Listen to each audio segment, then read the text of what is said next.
Quetzal. Please wait here. Thank you. We should go to reception first. Let them know we're here. Dr. Quetzal will see you. He's waiting for you in his office. Up the stairs, all the way down the hall, until the last door. What a surprise. It's enough to mention Wessler's name and all the doors are open. I wouldn't want to get mixed up in this, but do you think Albert is in danger? Danger? What do you mean? We haven't heard from him since he disappeared, and we're really, really worried. I see. We don't know yet, miss, but let's hope for the best. Great wild ones protect him. Where is he? No idea, Marty. The smell of all that's furry. I'll never get used to it. Well, reptiles have a disgusting body odor, Marty, but they feel exactly the same about us. Exactly. Great wild ones, you scared the hell out of me. I already sensed your arrival from afar. You know, snakes have a different sense of smell, and birds used to be our prey once upon a time. Well, yeah. Luckily, we're living in civilized times. Lucky. Please, take a seat. How can I help you, gentlemen? Your office is, rather Puritan. Simple, I mean. Ain't that the truth? Well, yes. I can't let my mind wander from my work. I only keep what's essential in my office. I see. That makes sense.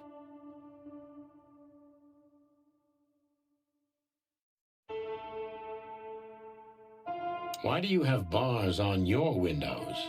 Because it's a room like all the others, and I'm just an animal, too, like all our residents. With the significant difference of you being a doctor and not a patient, am I right? It's not as big of a difference as you'd think. An isle of reason in a sea of insanity. Insanity is such a strong word, and it's mostly an abstract idea. Where does insanity start, and how long is one not insane? Interesting questions. Am I normal, or are you? Maybe neither of us. You see, that's something I think about a lot nowadays. If you like, I can give you an appointment. Oh, this is your chance, Sonny. Don't miss it. We're already here. Marty, cluck up. To be honest, gentlemen, your visit is anything but a surprise. I could even say I was expecting it. What an introduction. Please forgive me. I have the bad habit of immediately getting into the middle of things. How very rude of me. My name is Dr. Sessuous Quetzalcoatl, but most call me Dr. Quetzal to keep it simple. The name is Santino Featherland, and this is my partner, Martin McChicken, from the Predatory Division of the Clawville Police Department. Your fame is one step ahead of you. We're used to it. Certainly. We have some questions about one of your patients, if you don't mind. We'd like to talk to him, if that's possible. Please be specific, Detective. Look, Doctor, we're too tired to play cat and mouse. Not that snake and chicken sounds any better. Very funny, I must say. Just what I expected from you two detectives. We know you know. It's about Albert Wessler, Ibn Wessler's secret twin. Ever since we've said his name, all the doors have miraculously opened. That's what we call a bullseye. Well, yes. Why should I deny it? We're talking about a rather illustrious patient here, who's also a very particular medical case. Comment ça? Now, that's much more interesting. So, are you willing to talk about him? Because Albert, regrettably, has disappeared, and you are police detectives, I have no reason not to talk to you. Of course, I'm at your service, but you must understand I can't disclose information about my patients. Not even if it's a matter of life and death? Everything's a matter of life and death in here, Detective. This is a hospital, even if it's primarily for the mind, not the body. Still, I'd like to give the impossible a try. Please, Detective, just do your job, and I'll do mine. Bon, c'est ça de demander. How long was Albert a resident of the institution? For quite some time, his first symptoms surfaced in his teens. Depression, panic attacks, and schizophrenia. Was he brought here immediately after the first signs that something wasn't right? You know, the biggest problem with an opinion on insanity is that animals are ashamed of it. That's the reason our institution stands out here in the middle of nowhere. Because animals would rather hide what they're afraid to face. I couldn't have said it better myself. As far as I know, the Wessler family wasn't exceptionally wealthy. Indeed, they were rather poor, but we offer our services gratis. Then how do you sustain yourselves? By the grace of the treasury of King Hector III, of course. I wouldn't have guessed that. My family and the royal dynasty had always been on good terms, Mr. Santino. Eh ben. What kind of a place is this exactly? I assume it wasn't built as an insane asylum. It used to be a mansion. Construction started during the occupation in 622. Then it stood empty for almost a century, until finally it went to the crown of Cloville when Hector's great-grandfather took the throne. The rest is history. How long have you been working here? I've worked here for more than 30 years, but it's been in my family's possession for almost 150 years. So if I count correctly, as soon as it went to the crown, it was seized by your family. That's almost accurate, Mr. Featherland. What a lovely inheritance. Tell me, Doctor, do you know Madame Zavas? Just like everybody else, I've heard of her, but I never had the pleasure of meeting her in person. I'm sure she's an interesting case. Oh, you can be sure about that.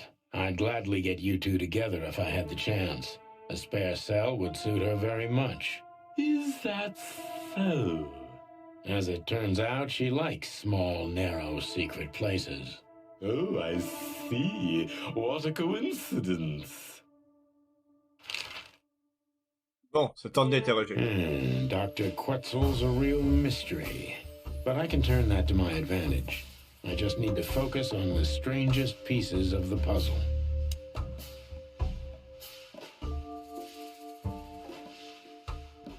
So when did Albert become a resident of your institute? Albert and Hobart, or Ibn as you call him, arrived here almost exactly 4 years ago. Could you describe that day more specifically? It was not long after New Year's Eve, maybe the first week of the year, if I'm not mistaken. It was sleeting that day. Wind was banging incessantly on the windows. The power was going out for short periods of time. What was your first impression of them? I already knew the Wessler name. I knew who they were. Or at least I knew one of them, Hobart Wessler. He was famous. Gangster, moneylender, celebrity, lover. And Albert? He was new to me, an invisible gray ghost. The family had tried to keep his existence a secret. Why? Because they were ashamed of him, of course, Mr. Featherland. That's how it usually is. What was your first impression of him? He was silent, but observed everything that surrounded him. His eyes were constantly moving, never stopped for a second. Was he afraid? I wouldn't say so. It seemed to me that he wanted to move into our institution voluntarily. It looked as if he couldn't wait to be here, alone, locked up in silence and darkness. Didn't you think of that as unusual? Of course I did, but who am I to judge? It was rather special treatment.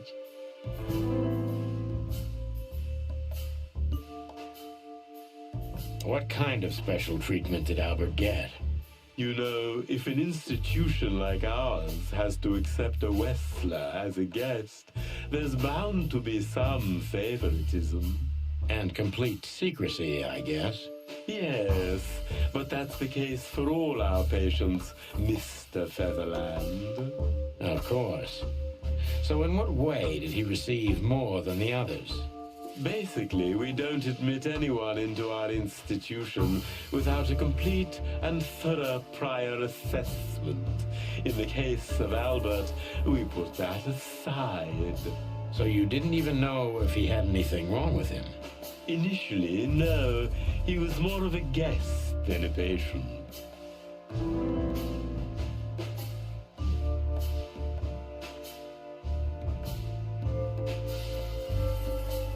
How did you see Albert when you first met? Albert was shy and reserved, like a ghost. He almost never touched anything. It was evident he was exceptionally intelligent.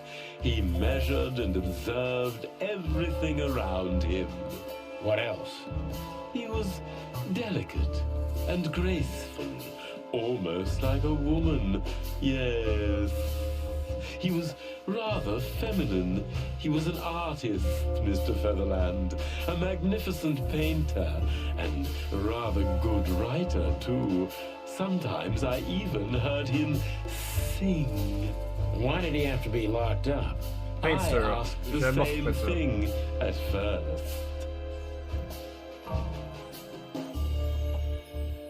Are you telling me Albert had multiple personalities? We found out very quickly that there was no other reason for the cause of his seizures.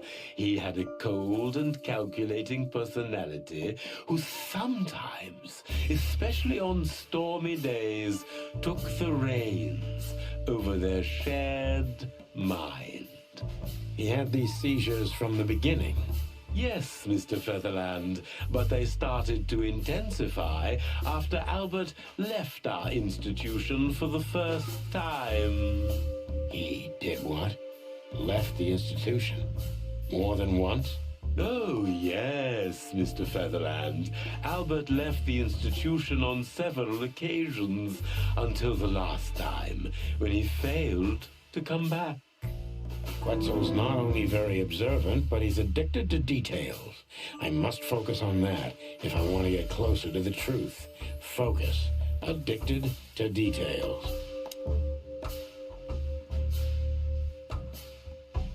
Si c'est son frère jumeau et dans les autres jours d'orage, il est calculateur.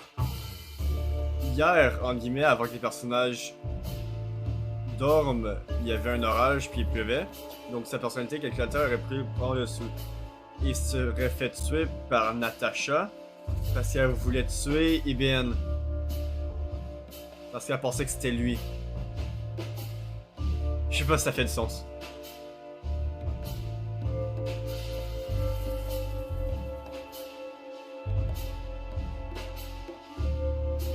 So Albert could just walk in and out.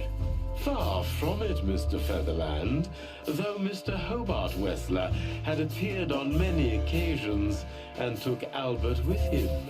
At those times, he usually brought him back the same day or the next.